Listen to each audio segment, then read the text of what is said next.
On a mist-filled morning, the Kanjar procession is led by His Eminence Jamgon Kongtrul, accompanied by Yangshi Kalu Rinpoche and Gyabje Bokar Rinpoche.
The reading of the Kanjar is a comprehensive recitation of the entirety of the 108 volumes of the Kanjar, or the Sutra teachings of the Buddha, and is read and completed in a single day.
Prayers for the purification of the deceased are performed to benefit as well as purify the karma of those that have died.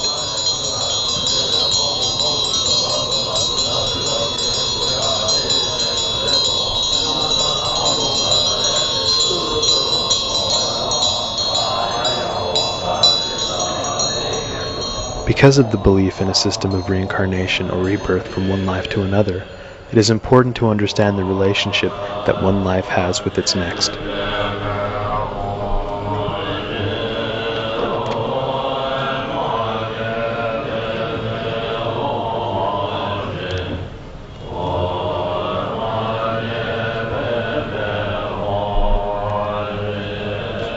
The names of those that are deceased, which have been offered by friends and family, are written on paper, and after being blessed with prayers for their purification and aspirations to a higher rebirth, they are burned.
Thousands of candles and butter lamps are lit for the purpose of making a light and fire offering to the Buddha. The lighting of the candles and butter lamps also symbolizes the illumination of the mind through the increasing of light and wisdom and the destruction of darkness and ignorance.